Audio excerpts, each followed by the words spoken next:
Hello, everybody. Welcome to a really interesting webinar that we're going to do today. It's on how to run Google Shopping ads. Andrew and Victor will also talk about like kind of regular Google search ads and what their view is on that. We did a webinar with these nice gentlemen from AdCrunch recently that was on meta ads. You can check out the recording from that, but it was just one of the most popular ones that we've done. Everyone was like, whoa, I've really learned a lot of tactical stuff on that. And so we wanted to invite our friends back to then do one on Google Shopping ads. So I think you guys will learn a ton today. We will make slides and recording available afterwards, so you don't need to race to write everything down unless you learn better that way.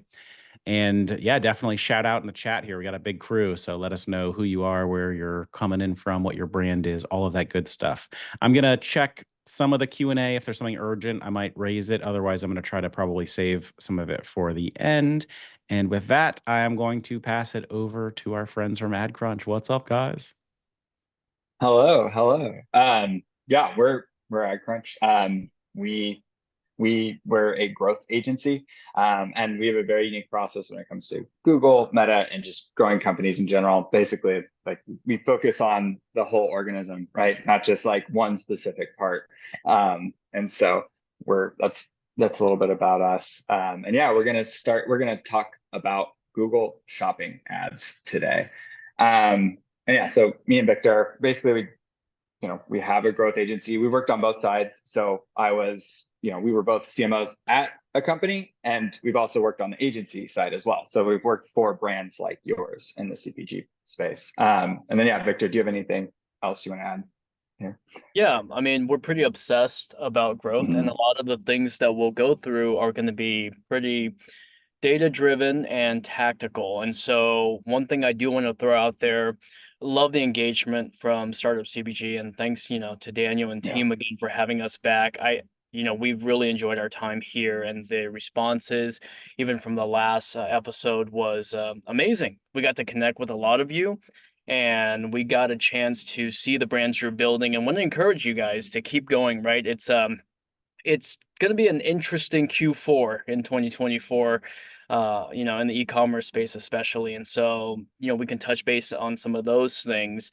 But the biggest thing here is that no questions are off limits here, right? Like, we want to Yeah. make sure that if you feel like you have a curiosity, don't be afraid, because I have to throw it out there. It's one of my favorite quotes is that, you can always ask stupid questions, but just ask it once, right? Get the learnings here, right? And then after that, we can move on. So yeah, we're happy to be here. Background, I mean, Andrew and I have been in the space for over a decade.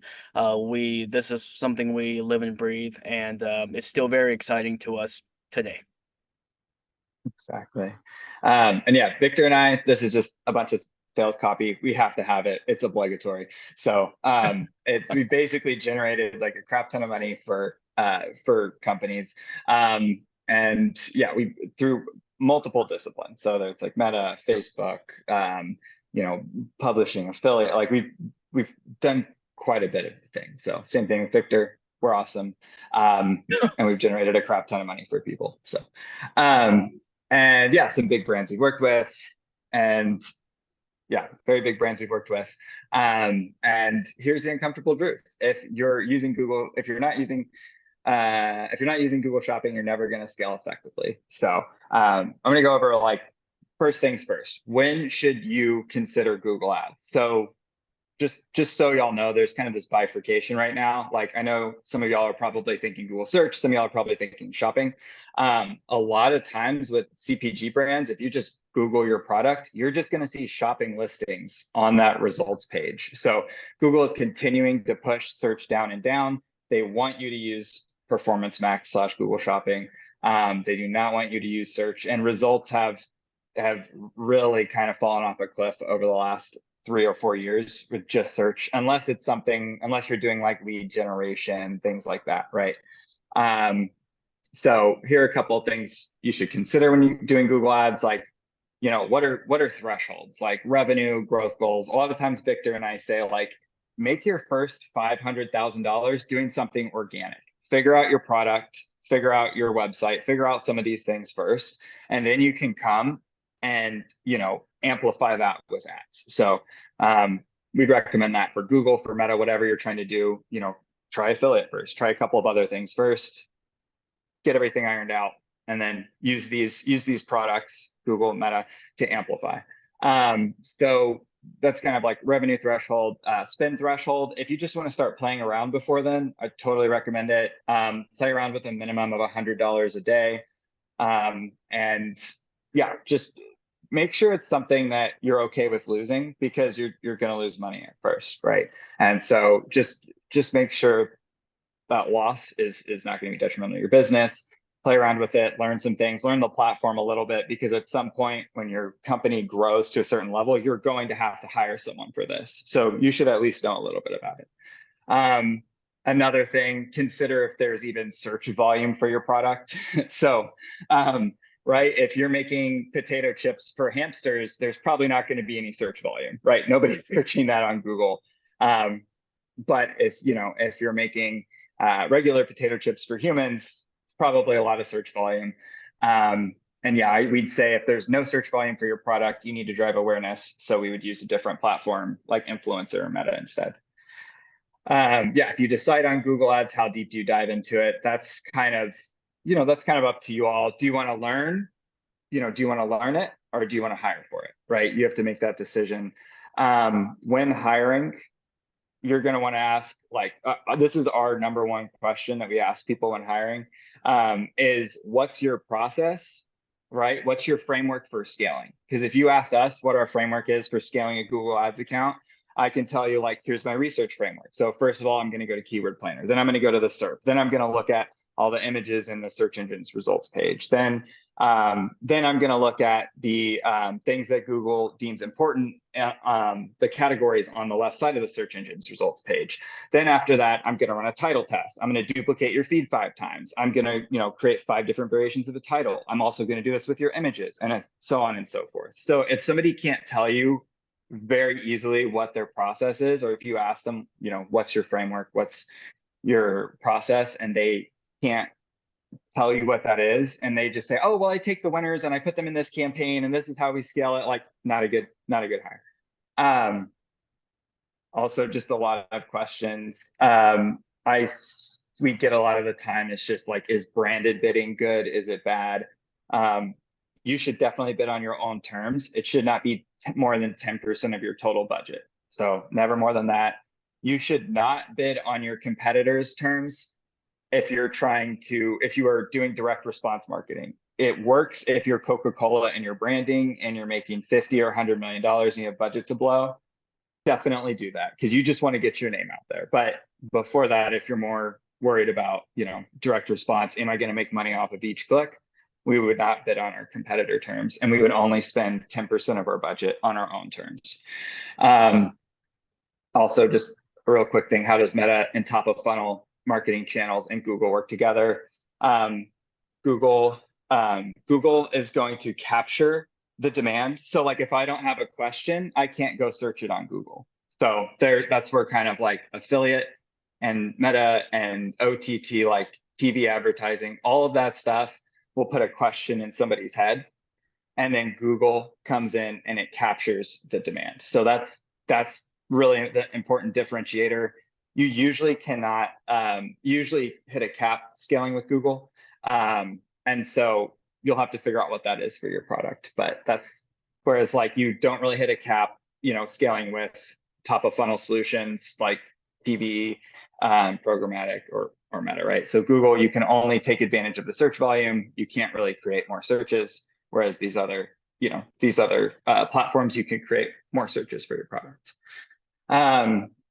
All right, and so from here, I am going to go over how we research things to get started on Google.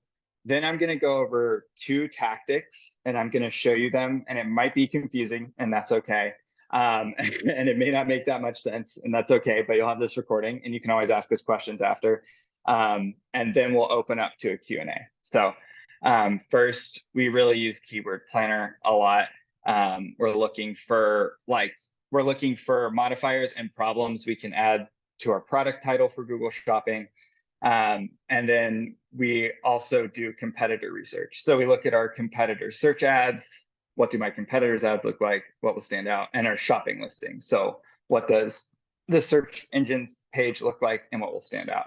And then we're also going to give you, so this is a keyword research. I'm also going to give you guys our ChatGPT prompts too, to write product descriptions, because it can write really good product descriptions that are going to help your Google ads convert better. So we'll go over this and then I'll give you that too. But if I search moisturizer, like that's very broad, right? The more specific we get, the better. I know some of you probably already know this. So, right, like lactin lotion is going to be better than just moisturizer, or best moisturizer for dry skin, right? Is going to be better than just like best moisturizer or just moisturizer. So we're looking for these like modifiers that we can add to our product titles. What do you mean by better? Can you explain that a little bit more? Yes. So you're going to have a higher, like basically like there's like level, like the more specific the search, like if I'm looking for like woman's facial moisturizer for dry skin that's been dried out by me sunbathing too much, right? Like that's a very specific search. Like that person, like if you have a moisturizer for that for somebody, they're probably going to buy it from you, because not very many people have like moisturizers for people who sunbathe too much. So like the more specific you can get, the more likely it is that the person's going to purchase from you. So when you use this search and here are the results, how do you decide which are the best ones? You're looking for a combination of like high monthly search with maybe the year-over-year change. Exactly. Yeah. So we're just looking for volume, and then really we want to kind of start to test and I would start to search like tinted moisturizer, right? To see what if I had a tinted moisturizer, I would start to search tinted moisturizer in keyword planner. And then it would tell me like all the variations of tinted moisturizer that people are searching for. So like tinted moisturizer for dry skin, tinted moisturizer for wrinkles, tinted moisturizer. So all of those things. Okay, so you're going to look for like which of these descriptions are accurate for my product and which seem like they have the most and growing amount of search volume. Yeah, and the most important thing, this is actually really important. So like you need the volume, but the most important thing is like the search needs to be there. Your ad needs to say exactly what the search says. And then if your landing page says it as well, if like it's the title on the landing page, you're extremely likely to convert that person then. So you're just looking to be like 1-to-1-to-1, where it's like you want a good keyword with a lot of volume. When that person searches it, you want your product to show up with their exact search. And then after that, you want to make sure that that search is on your landing page. And you could just duplicate your link. Like if you had a moisturizer, you could just say like, moisturizer for dry skin on that landing page, just at the top. That's where we'd start. And then if you want to get more sophisticated, all of the benefits on that landing page should be about how it helps, moisturized skin. And that makes sense to me, because I've seen ads before that it's like this specific product is for this, and then you click through and it's like general product and you're like, well, oh, I get it, they just advertised to me, but that's not really what this does.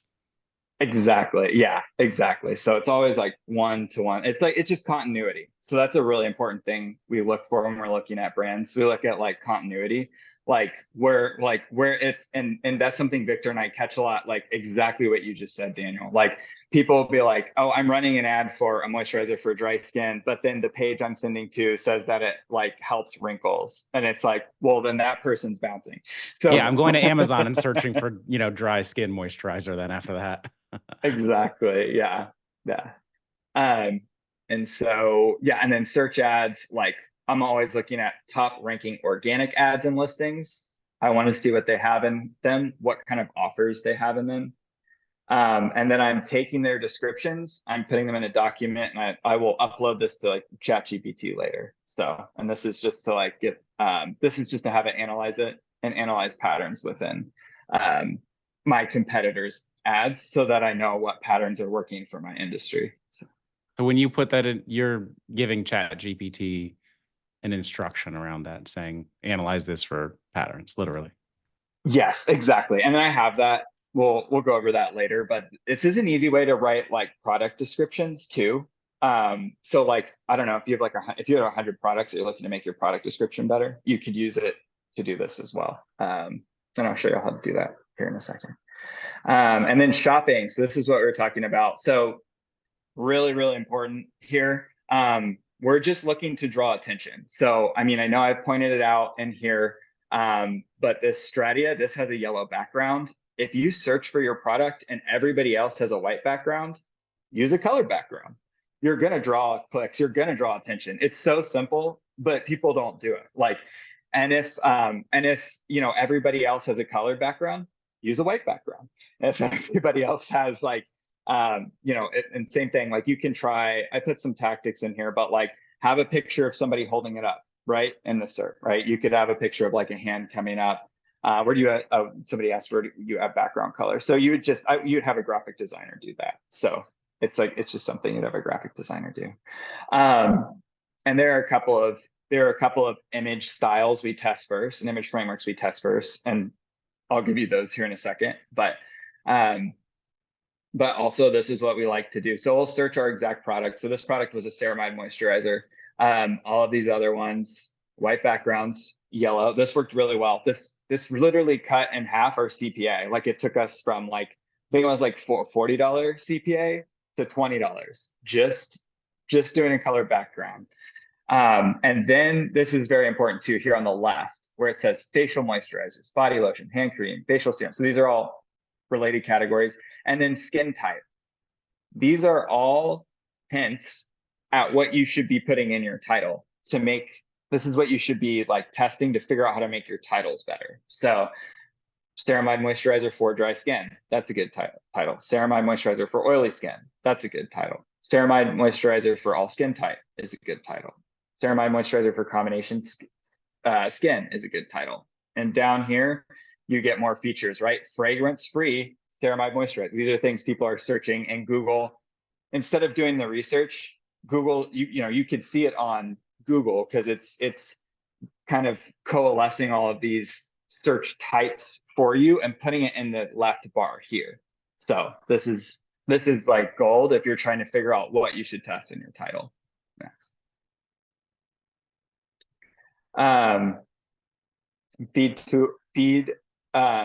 Feed tools. So I would use the Google Shopping app, which I linked here. You will get this presentation after.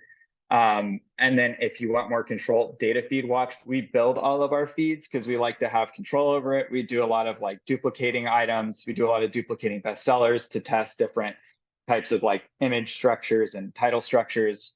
If you're starting out, use the Google Shopping app. It's just called, I think it's just called, whoops, let me go back. I think it's just called, I think it's just called Google Shopping on Shopify. And then if you want more control or you want a custom feed build out, Data Feed Watch.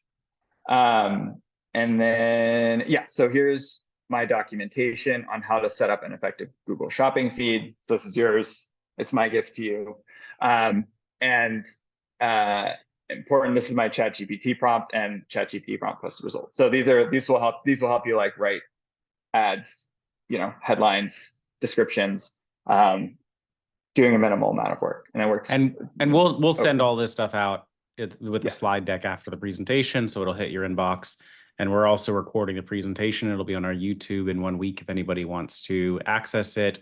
And then also, I mean, we have more stuff to go through, but if anybody does want to follow up with the AdCrunch team, obviously they do Meta ads, they do Google stuff. You can email them at startupcpg@adcrunchdigital.com if you want to get the pricing and all that stuff. I put the link in the chat just now.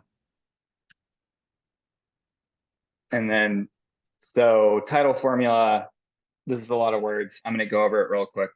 Oops.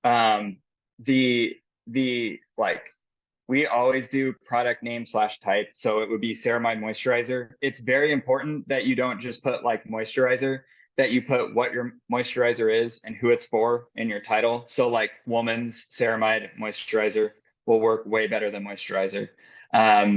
You could also put like, maybe you have a unique, oh my gosh, what is it called? Like a unique delivery mechanism. So you say injectable, you know, although I don't think Google would like the word injectable, but if you say injectable ceramide moisturizer, woman's injectable ceramide, like any kind of modifier you could put in your title is going to help you stand out from the crowd. We like to say like, yeah, product title / type, a modifier. So this could be gender, color, product type, delivery mechanism, weight, dimensions, and then problem solved. So we put the problem solved. Sometimes we swap out where modifier and problem solved are. That's a test that we do, but generally this is our structure. And it's just because Google, this is also really important. Google is reading your product title from left to right. So it's reading like you read. So the thing on the left is getting scored the most important. So if you put your brand first, you're incentivizing Google to just show your ad to people who are searching your brand. So you really want to put like your unique, selling mechanism or unique delivery mechanism, and then what the product is. So it's a moisturizer. So you're telling Google my unique mechanism is really important, and then the product is important. That's going to help you be more specific when showing up on Google. And then we kind of put these other things in, right? Like, maybe age, maybe gender, color, dimensions, flavor. These are all things that help add to the title, but we don't want them showing up first on the search. So, and then brand name, we just include last. So we always include the brand name, but we just include it last. This is just going to help you get more new customers instead of people who are looking at your brand. Yeah, here's an example: liquid gold ceramide moisturizer. So this is just like the product title plus the unique like selling mechanism, 50 milliliters, so a modifier. And then we have the problem solved, so for dry facial skin, and then the brand, Skin Co. So yeah, and then we put this here: words on the left over words to the right. Google's weighting everything on the left much more heavily. So all right, I know most of you won't understand this, but I'm going to go over it because this is how we do title testing. And if you need, if you really want to do this, message me like later, because I could spend an hour just showing you how to do this. So I'm going to go over it very quickly.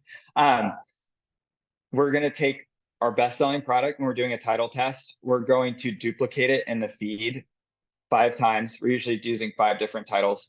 And it's going to be a combination of just different, we're going to look at things like this. So like, we'd probably want to try like ceramide moisturizer for dry skin, for oily skin, fragrance free, right? We're kind of taking these modifiers and editing the title.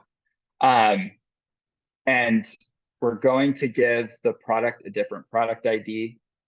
And then we're going to rename each product the way that we want to. And then we're going to put all these products in the same campaign. You can use maximize conversion as a bidding strategy. I think that's the easiest for this test. You can also use target ROAS. I think it's great for this test, but that's a little more complicated. So I would just recommend using MCV. And then after 10 conversions, we turn the product off and we see which product variation has the highest ROAS, and our product title variation has the highest ROAS, and that's our winner. So we're just letting each product get to 10 conversions. We turn it off. Whoever has the highest ROAS, that's going to be the winner. Image testing, same thing, same exact thing. We're just changing the image out in the feed instead of the title. So here, like a few ideas we were talking about before. Again, if every background is colored, we want to use a white background. We could do a lifestyle image, a before and after. I know Google doesn't always let you get away with before and afters, but sometimes they do. And if you do, that's really, really nice, because that before and after stuff. A person holding the product, a person using the product. You could even try more creative things like a post-it note on the product with an offer on it or something. Those are all good ideas. Also, if you are running meta ads, take your top performing image ad on Meta and put it into your feed for that product. That's the shortcut if you want to try it that way. So this is like a framework you can use if you need ideas to swap your if you need to swap your images out. And then here's examples of that. So this one, they have like the box and the product. They have this product in use.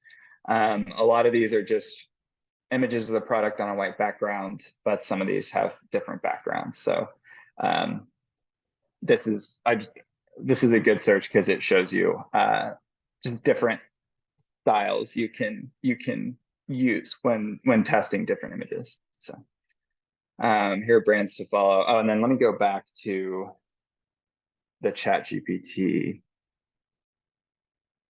prompt. Okay, so this is the prompt. I think this is the result. One second.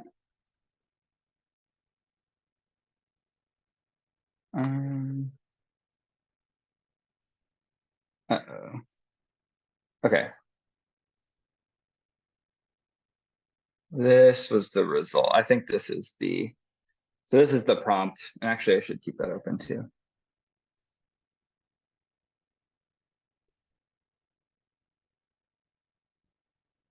And so this is kind of like, I'm just going to review this really quickly so you can see like, hello, can you make a spreadsheet of products on my site and their descriptions? Here it does that. And the description for this right now is like 7 peptides to firm, smooth, and strengthen. That's it. That's all the description is. And then I'll say, great. And ChatGPT is connected to the internet. So I'll tell it to scan Google for competitors of each of these products and rewrite an optimized description for my Google shopping feed. Can you put these optimized descriptions in a spreadsheet? Can you consider the following documentation on Google's website when writing these descriptions that are optimized for Google shopping? And then I give ChatGPT Google's documentation for optimized descriptions. So it's gonna read that and it's gonna optimize my descriptions based on that and the patterns it finds in my competitors' ads. Now, this is not like, I'm gonna just stop a second because this is really important. You could do this with any technical thing. You could have ChatGPT run an SEO audit on your site based on Google's SEO documentation, right? You can have ChatGPT, if you upload a bunch of creative, you can have it do an audit on all of your creative versus your competitors' creative and ask it to find patterns within your competitors' creative that you're missing in yours, so you could create ads that are similar to their high performers. So this could be used with a lot of different things. And ChatGPT can process information very quickly. So this is the Google documentation links didn't work because it couldn't read it. It actually has a problem right now where it can't access some data on the internet, but it does work. But anyway, so it came back with Stratia interface peptide cream, enhanced skin firmness with 7 potent peptides. This lightweight formula smooths and strengthens your skin barrier, perfect for all skin types, seeking anti-aging benefits, right? So it's written that from this, which is just 7 peptides to firm. Oh, here we go. 7 peptides to firm, smooth, and strengthen cell. So it's giving me quite a lot more. And then I just ask it, can you tell me all the patterns you recognize in my competitors' Google ad description copy? Can you tell me how it compares to mine? Also, what did you notice that my competitors are doing better in their copy versus mine? So highlighting unique ingredients, addressing specific skin concerns, using scientific claims, customer testimonials or endorsements, and calls to actions. And then I ask it to compare my descriptions and then suggested improvements. It gives me those. And now I say, great, can you tell me all the patterns you recognize in your, competitors Google ad description copy. You can find the description copy by scanning Google ads. Can you tell me how, oh wait, I think we just did this, sorry. And this should be, okay, so I think I scrolled the screen. Okay, so I said, great, can you rewrite my descriptions for Google Shopping with the patterns you found in my competitors' Google ad and Google Shopping descriptions? Can you put these optimized descriptions into a spreadsheet? So now now the description says, Stratia interface peptide cream, boost your skin's firmness with 7 advanced peptides, that's smooth and strengthened, perfect for all skin types. This lightweight formula tackles fine lines and dullness, leaving your skin looking youthful and radiant. Join thousands of users who trust this cream for their anti-aging solution, right? Clinically tested and loved by over 10,000 customers. So now it's incorporating all of the patterns that it's finding on Google into my ads. So, and Yeah, so this is how I would use it. And you can also use it. You could take these descriptions and put them onto your website too, right? Like this doesn't just have to be for ads. I think that's what's powerful. If you want to rewrite your product title, you could do it with this. If you need to rewrite your descriptions, you could do it with this. If you want to rewrite anything on your website, you could do it this way. You just have to give it the data to do it. So, and then let me see. Go back to. Okay, so that's the ChatGPT portion, and yeah, Google Ads. Where should you start? I think, and we'll do a Q&A after this, but one, just find a budget you're comfortable with and spend this every month, right? Like just make sure, just spend the money and learn. Like it either costs, time or it costs money to learn, right? It's like, it's one or the other. And so we really I would recommend, and a lot of times it's both, right? It costs a lot of money and a lot of time to learn. So just find a budget you're comfortable with and spend this. Try running a performance max campaign first. If it's totally okay if you don't get conversions. It's just know that if you don't get conversions, if you spend $300 and you don't get conversions, that's a signal. It's a signal that there's something wrong with your website or there's something wrong with your tracking, right? So that's what we're looking for. So that's where money is never wasted. It's always learning. Of course, you can learn more efficiently, but it's really good just to run an ad. If you didn't get any conversions, great. I know that means I need to work with my website. Don't spend more than you're comfortable with, right? Start fixing other parts of your funnel. Make those website changes and spend another $300, right? See if that works. And yeah, campaign, easy setup. I would use the Google Shopping app in the Shopify store. Easy feed setup. Run a PMax campaign. I wouldn't recommend using regular shopping or search at first. It's just a lot harder. It's much harder to do. And then I would recommend using maximize conversion bidding strategy for now. Once you get comfortable with that and you're getting conversions, you could go to TROAS later, but that's the easiest way to start. And then for PMax, separate your items in the campaign like you would on your site. So you want the same taxonomy that's on the site. So if you have a grouping for moisturizers, all those moisturizers should be in the same asset group, right? And then yeah, each category should be in its own asset group. Offers, honestly, Victor and I have spent probably almost $100 million together, and all these technical things are great, but at the end of the day, only three things matter. One, can you get the traffic to your site? Two, is there an incentive to purchase the product now, which is your offer? And then three, is the right information on the site that's convincing them to purchase? So is there incentive? Are they knowing what they need to know to purchase the product? And are you getting them to the site? So those are the three most important things with paid traffic. And so anyways, I say that Victor and I spend hundreds of $millions. Literally the thing we see move the needle more than any excellent Google ads, setup, any meta creative, anything else, is just having a really good offer. And so an offer is literally, a simple offer is a discount.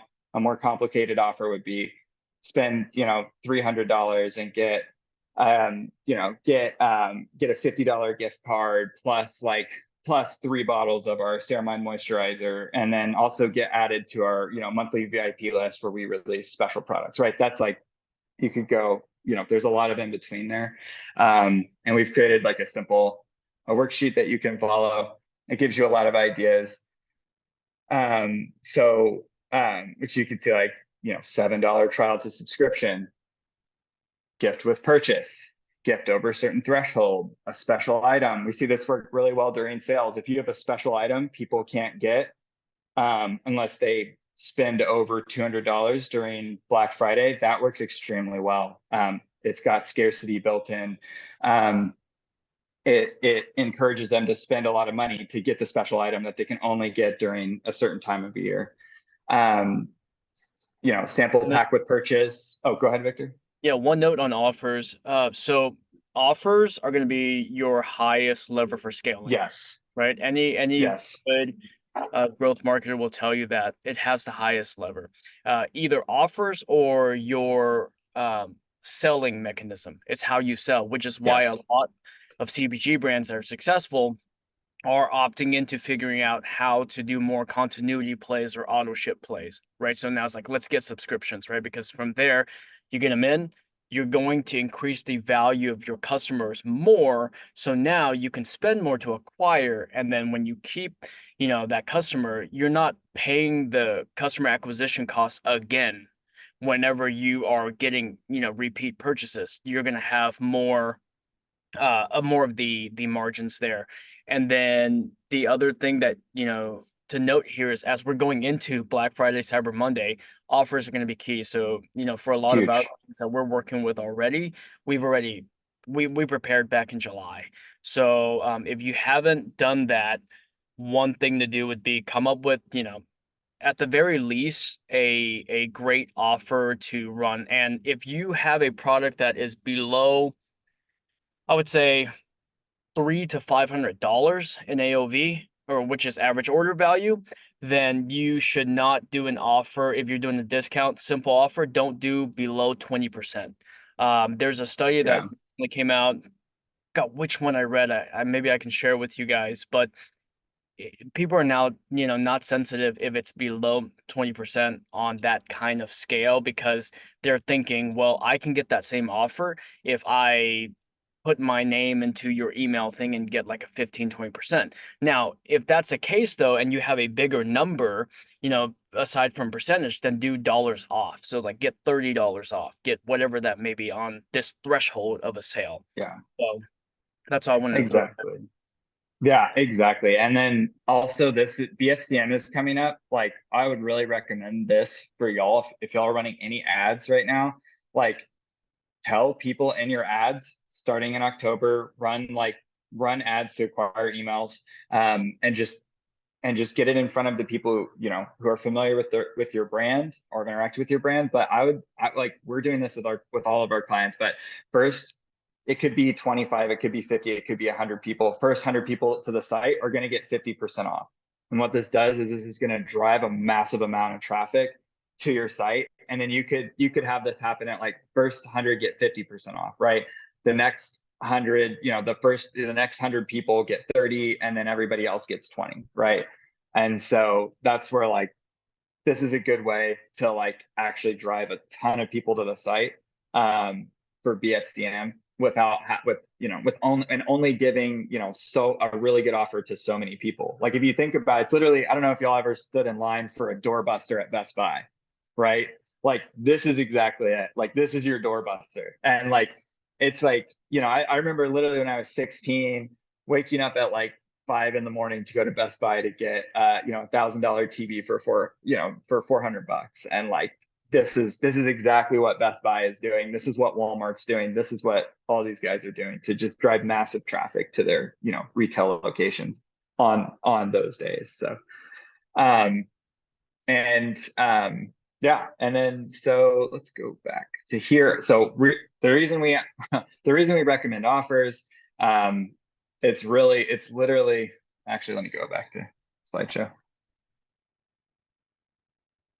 Okay, so the reason we recommend offers, and also I want to address something. Somebody asked me why is % off does not work. It does work. It's just not the best thing you can do. We've seen we've seen like brands absolutely transform by just doing like a gift with purchase, by doing like one of our brands is just doing 10% off a couple of items and then 15% off their best seller. And that was like just having that like, or like, sorry, it's 15% off when they upgrade. So that you could get 10% off on the normal product or 15% off when you upgrade, or or you could go even higher, like 20% off when you upgrade to their next level. That worked extremely well. So we are using % off. We're just using it in combination with other things. So it's not like % off don't work. It's just like that's just like the lowest like tier of all. You're just competing on price. You want to put yourself in a different category in the other person's mind because like if I have two similar products, like two potato chip bags, and like with this one I get like I get, you know, I can get 10% off, and with this one I get 15. It's like, okay, you know, I'm probably going to go with the 15% off one because it's less if everything else is the same, right? But like, what if, you know, what if this one's 15% off, but like, you know, but this one comes with like, um, let me see, I'm trying to think, but this one comes with 2 extra flavors, right? So now I'm getting 3 bags for like the price of one, and this works with potato chips, maybe not other things, but then now I want this one, right? Now they're giving me like a sample pack of all these different flavors that they have, right? Versus just getting one thing. And I think to take it back to like when y'all were all a kid, do you remember like the action figures and cereal boxes? Like, would y'all buy different cereal boxes because they had an action figure you wanted? Like, I know we all did that. It's the same thing here. Like when you were a kid, you weren't buying cereal because it was discounted, right? Like you were buying it because it had the cool action figure. So think of it like that. The reason we recommend offers is because we will literally double people's revenue in 2 to 3 weeks of working with them, because we get an offer page live. Like this one, this is our biggest case study. This is not normal. Most brands aren't already making $2 million a month, but we took them from like 2 to 4 literally in 2 months just by getting the right offer, using, you know, Google ads and our meta ad iterative ad process, right? That was it. Same thing here. Like this client, like we started working with them, and in 3 weeks we just put an offer on their site, literally doubled their revenue. Same thing here. We created an intro bundle for this client. Literally it was just like their best selling products, but when you bought all 3 of it, you had to buy 3 of them, all 3 for $60. Normally it was like 90. So you got their 3 best selling products for $60. And we just ran it as a page that you could only access through ads. So you couldn't find it on their site. So it went away, right, if you left the page. And same thing here. Like it was like literally in, what is this, 14 days, like after we made the bundle, it was insane. And this is a common result once you find a good offer. It's not rocket science. It's just about incentive. It's about incentive, and then getting people to come through to the offer. That's it. And sweet. Okay, so that's pretty much it. So we have, we can go over, I'm going to answer one question here, and then we can go over like our offer for CPG users. Somebody's asking how often you should run offers. You should find offers that work and keep running them. If something's making you money, don't ever stop doing it. So we play a lot with the pricing with offers. So like, for instance, we have a brand we worked with that was selling their product for $19. Well, we jacked up their price to $29, and then our offer was 1 for $29, 1 for 29, 2 for $55, or 4 for $65. Well, guess what people started buying? 4 for $65, right? You're like, oh my gosh, I'm getting this for half price. So that's like the power of offers. So yeah, you want to find ones that work, and you want to keep running them, and you want to test through. I mean, I know I have like 16 offers in that sheet, but like people don't think like, you know, SaaS and like CPG have anything in common, but they totally do. Like all the software as a service stuff is all like $7 trial, $7 this, like $7 a subscription, right? Or like freemium, free until you want it. Like that's a valid play for you all too. I mean, I probably wouldn't go freemium, but like $7, you know, trial pack, and then or like $7, but you have to sign up for the subscription. Or like something I really love, I think I put it down here. Also, if you want very specific examples of offers, they're at the bottom of this offer worksheet. And I know, like, I'm either friends with these people or know that they're spending anywhere from, you know, $500,000 a month upwards to $1 million a month on these offers. But this is a great example of an offer that works. So I can get a one-time serving of creatine for $39, or I can sign up and get it delivered every month, and I get a shaker a travel funnel, and a $20 gift card. And I saved $10. So this was a home run offer for these guys. So And that's where like, oh, go ahead, Victor. well, regarding offers, real quick, team, Yeah. the other thing to think about here is not just offer type and structure. This Yeah. goes back to anything that our strategies have ever been built on that Yeah. succeed.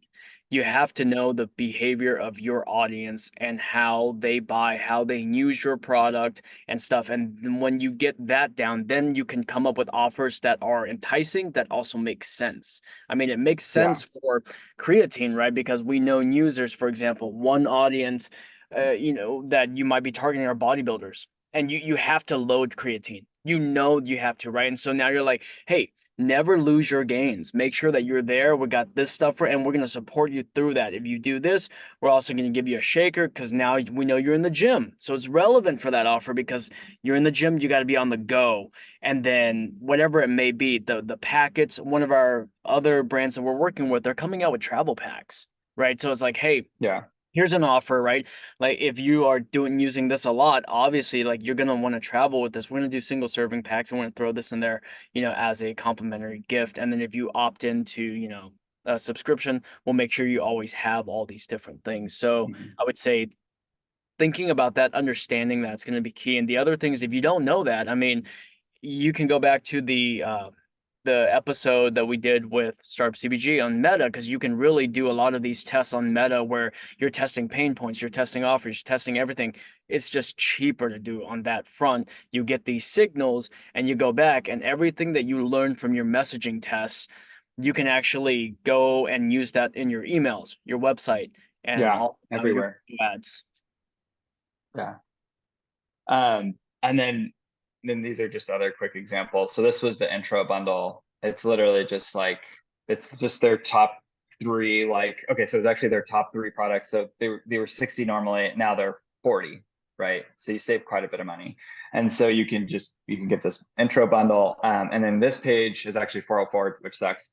But what this was, as I took it down, but basically what this was they ran an ad from an influencer to the influencer's offer. So they just tied the influencer name to the offer. So that's just really interesting. And it converted like crazy. So it was like, just because it had some authority. So it was like, that worked really well too. And then, yeah, so we get to the Q&A in a second. I know you guys have a lot of questions. And then real quick, so yeah, yeah. And then, so these are our packages. We're not trying to pitch you. We're not going to be perfect for everyone. We actually don't even have a ton of spots open right now. So we have one opening on October 15th, and then we have a couple more opening in December. But like these are our normal packages. So just so y'all know, we are Meta and Google agency. So we do both. And we use Meta a lot of time to drive top of funnel and Google to capture it. So we really kind of figured out the synergy between these two platforms and how they play together. So this is what we normally charge. And then for Startup CPG, because Daniel's a really good negotiator, he got us down to half price for y'all. And so we'll do Google and Meta with our creative package for $5K a month. So they've actually thrown in both. So this is our package for y'all specifically. Again, we're not like, you don't want to use a shotgun when you really just need like a 22 to like kill a squirrel, right? Like we're a shotgun. We're not going to be right for everyone. So if you're kind of ready to scale, you're in that 500K to $1 million plus range, like we're going to be a really good fit for you. I think before that, we'll go back to like, build organically, figure out your product, do all these things. And then Victor and I can really amplify it with everything we do here. So, and then sweet. Yeah. So we can go to questions now. Daniel, do you have something to say? Yeah, I think that's good. I see a couple questions in the Q&A box there. And then also maybe, Andrew, you can scroll back up and see a couple that people had thrown in intermittently. Yes. And then I also just want to thank you guys for like just bringing the good stuff. I mean, I like those offer spreadsheets and stuff. We're going to be sending all that stuff out. So you guys will get the slide deck.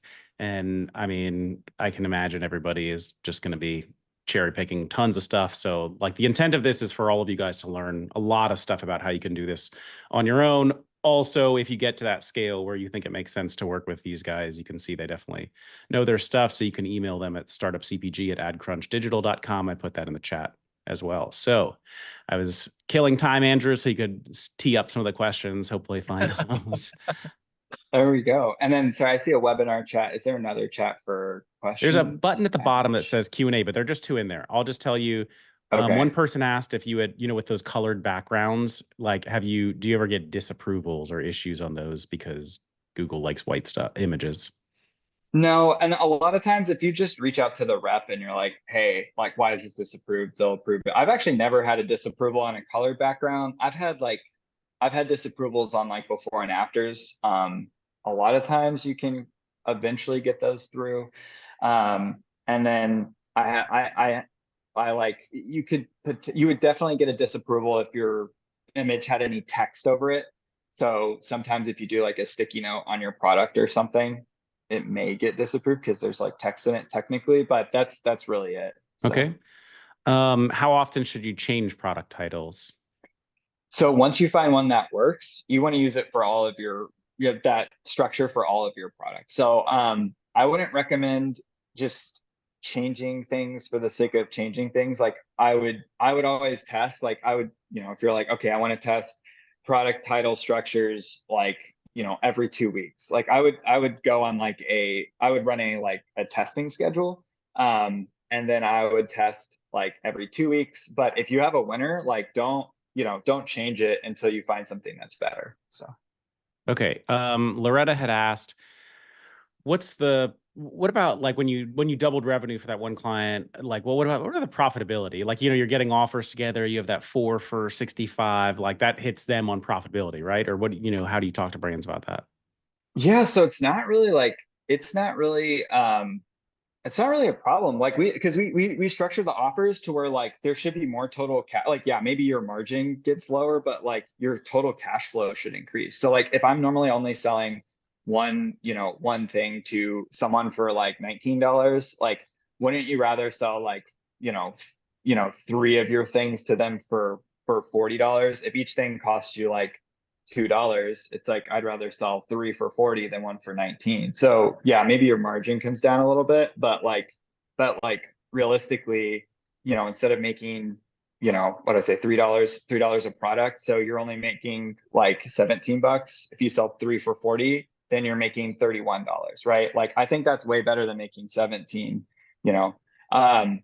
And so that's where like we always structure offers. That's why we don't like discounts, right? Discounts only destroy your margin. Offers increase the average order value, so increase spending while creating more total cash flow. But yes, they do decrease margin item on item, but that's not what we're looking at. And if you're looking at that, I'd recommend looking at total cash flow from purchasing versus just margin item over item. Yeah. And one more note with that, it's like you have to remember there are also, costs that are just fixed as you sell more. For example, if you have a great deal with your 3PL, right? And you're like, well, let's just add a whole bunch more. My shipping stays the same, but I can move more product. Technically, on the additional products that you add, that's gonna be fine because you don't have to pay that shipping per product. Those are little nuances to think about when you're thinking about your bottom line, your margins as well. Okay. Mike had asked before, for product titles, is that done on the e-commerce side or in feed setup? Yeah, so everything, just so y'all know, there's like your feed, and then there's like Google Merchant Center, and then there's like the ad account. So you can change titles in Merchant Center and at the feed level. So you could do either one. I personally change them in my feed. I use Data Feed Watch. It's really easy to duplicate a feed. You just copy the feed and then you change the product title. I put this in here. You also have to change the product ID because Google's going to read, if you just upload a different product title with the same product ID, Google reads that as the same product. So we're duplicating the feed, we're changing the ID, and then we're changing the product title. Okay. Deepti asked, when setting up goals, should you look mainly into ROAS? Yeah, I think that depends on how direct response, how much you want like a direct response marketing setup. Personally, like we only look at ROAS. That's our like North Star. I know, again, if you're like Coke or you're whatever, like, you know, $100 million brand, you probably don't just want to look at ROAS. You have so many things, right? Like interacting with each other. You may have TV commercials, you may have whatever. That's a different, you know, ball game. But if you're just starting up, definitely just look at ROAS, because all you should be concerned about is your profitability. So Okay, Sonia asked, is it better to advertise multiple products in one frame or set up different ads for each product? So that's where we would group, like, let me show you. I'll just use Strategy as an example. So that's where you would want to like group. You would want to group your products by, this may not be a good example. Let me think of my own. So do they have it? Yeah. So they like, you may want to group like, you know, you may want to group things in your asset group by like dry scan. If you could group it by a problem or like a product category. So you could have like a dry skin group, or like, let's just say a product category group. Like, let's just say you're selling, you know, you sell potato chips and candy, right? Maybe you want to have a candy asset group and a potato chips asset group, but you don't want to mix them, because what happens is like, so this is what I was going to show you y'all too. So this was like, so these I've like separated out their products. They had like a needling pen, LED light therapy machine. So maybe this is a better visual of like, we're separating products out by category, and we're not mixing products that are just different categories. So if it's a different type of item, it needs its own asset group. So. Okay, if you guys have any last questions, maybe just quickly dump into the chat. Somebody asked if you have any subscription apps for Shopify that you recommend. Same for bundling. Yeah, so we use Replo to create landing pages. Victor, I don't know. Yeah, Victor's done I a little mean, bit more of this than I. some of the brands that we work with really like stay.ai. That's one. Actually, that's one that keeps reoccurring on our side. I think you'll have to reevaluate them, and most of the time they'll set it up for you guys. And yeah, I just throw out that one because that's the one that's coming top of mind right now. And if anybody is curious to learn about subscriptions, we actually have an upcoming series that we're doing with Recharge. We're going to do subscriptions 101, February 2. 201, and 301. And I'm just putting that link into the Eventbrite for the first one in here, so you can come and learn, and they'll do office hours and all that stuff. Okay. I think we're getting most everything. Last one from Mike here. When you change your ad details, does it trigger a learning period? Like, could it take 2 weeks, like if you change an optimization or something for it actually to happen? Yeah, so that's a good question. So that's really important. So when you change your product ID, you essentially have zero data on that product. So all of your ROAS is going to look so much worse than your normal or your ROAS from the products that Google has learned off of. So we don't test like products with different titles or different images to get higher ROAS than the campaigns we're already running. We test them in like their own silo as new products, as what Google would effectively view it as a new product with a new image or a new product title. So you want to test them against each other. You will not say like, you know, if you're getting a 3 ROAS when you duplicate your feed, you're probably going to get a 1.5, right? But we just want to see what that looks like after 10 conversions. So if that goes to like a 2, and you have others in there that are like 1.7, a 1.6, a 1.1, we know that one that's a 2 will most likely beat out, you know, what our title is now. So now we take that title and we put it onto our actual feed that Google is mostly utilizing to serve the product. So there's like a lot of very technical things. These are a lot of technical things. So if you're wondering more, feel free to reach out to us. But yeah, you definitely wouldn't be evaluating it on the ROAS it has in the testing campaign versus your actual campaign. So. All right, guys, we're at the top of the hour, so I'm going to cut us off. I just want to say thank you again to this team. I think you guys see this. They put a lot of DIY freebie stuff out there for you all, which is the thing that we love the most. Even if you don't have the big bucks to actually get to work with them, at least you get some very helpful stuff here today. That's why we love working with them. I think what we'll do is we'll email out everybody this deck, this recording once it's live, and we'll also email out the meta recording from before in case anyone wants to go back. But it's on our Startup CPG site. We'll try to send out that deck too if we still have that. But you can just search Startup CPG YouTube meta ads, AdCrunch, you'll find it. And again, remember, you can reach out to this team. It's just Startup CPG at adcrunchdigital.com. I posted that a second ago in the chat, and they'll give you that nice discount. If you can afford it, it's great. I'm sure it'd be lovely. And yeah, thank you guys again. Just really appreciate all of the deep expertise and just giving away all these tips to our brands here. Yeah, no, it's definitely awesome to be able to be on, and thanks to you and the entire Startup CPG team and community for making us feel so welcome. And it's also great that, you know, all of this stuff that we don't gatekeep does not fall on deaf ears. It's awesome to see founders and builders really take advantage of it and apply it. So Yeah. can't wait to hear more about those success stories and whatnot that we've talked about even in the chat and the Q&A. All right. Thank you so much, everybody. Thanks again, AdCrunch. See you guys on the next one. Yeah. All right. Thanks, team. Bye, everyone.